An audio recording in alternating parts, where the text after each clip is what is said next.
চট্টগ্রামের ভাটিয়ারীতে শিপইয়ার্ডে কাজ করার সময় গ্যাসের লিকেজ থেকে বিষক্রিয়ায় ৮ জন শ্রমিকের মৃত্যু হয়েছে। অসুস্থ হয়ে চট্টগ্রাম মেডিকেল কলেজ হাসপাতালে ভর্তি হয়েছেন আরও ২ জন। এদিকে শিপইয়ার্ড দুর্ঘটনায় তদন্ত কমিটি গঠনের নির্দেশ দিয়ে অর্থমন্ত্রী আমির খসরু মাহমুদ চৌধুরী বলেছেন, দোষী সাব্যস্ত হলে কঠোর ব্যবস্থা নেওয়া হবে। নিহতদের প্রত্যেকের পরিবারকে ১০ লাখ করে টাকা দেয়া হবে। চট্টগ্রামের সীতাকুণ্ড উপজেলার ভাটিয়ারী ইউনিয়নের স্টেশন রোডের ফেরদৌস স্টিল নামের একটি জাহাজ ভাঙা কারখানায় শুক্রবার সকালে কাজ করছিলেন কয়েকজন শ্রমিক।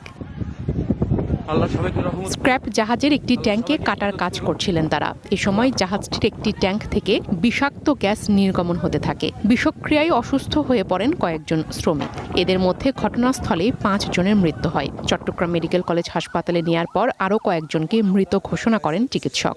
পুরাতনশিল্পীরা কিনে আনে তখন যে এখানে গ্যাস থাকে আর কি, গ্যাস এগুলো যখন ওরা ছাড়তে চাইছিল, ছাড়তে গিয়ে ওরা ওগুলো বিস্ফোরণ হয়েছে, বিস্ফোরণে ওরা নিঃশ্বাস আটকে মারা গেছে আর কি। জাহাজের সেফটি ট্যাঙ্কি আছে, ওই ট্যাঙ্কি কাটার জন্য করছে, ওই গ্যাসগুলো বাইরে হয়, এমন সব মানুষ আক্রমণ করে ফেলেছে। শিপইয়ার্ডে কাজ করে ওখানে হচ্ছে গ্যাস বিস্ফোরণ হয়ে ওনাদের ইনজুরিও ছিল আর হচ্ছে যে গ্যাস ইনহেলেশনও ছিল। দুটা এই দুই অবস্থায় আসলে আমরা পাইছি। জমে থাকা গ্যাস থেকে সৃষ্ট বিষক্রিয়ায় এমন ঘটনা ঘটেছে বলে জানিয়েছে ফায়ার সার্ভিস। জোয়ারের কারণে উদ্ধার তৎপরতায় বেগ পেতে হয় তাদের। কাটিং এর কাজ চলতেছিল, এইসব জাহাজ কাটিং এর নিয়ম হলো যে আপনার এখান থেকে এটাকে ফ্রি করে সাধারণত কাটতে হয়।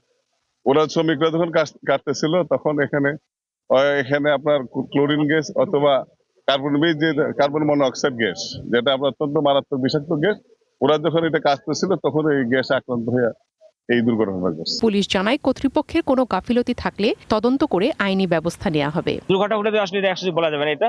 তারপরে যদি কোনো কিছু থাকে তদন্ত দেখবো আমরা, আসলে কোনো লিঙ্কেজ থাকে, সেফটির বিষয়গুলো নিরাপত্তা তারা সেভাবে নিরাপত্তা না দিয়ে থাকে বা কোনো নিরাপত্তার ব্যবস্থা না করে থাকে, এটা আইনগত ব্যবস্থা পরে নেওয়া যাবে, তদন্ত করে বোঝানো যাবে এটা আসলে। শিপইয়ার্ডে কাজ করা শ্রমিকদের নিরাপত্তা নিশ্চিতের দাবি সবার। One national desk.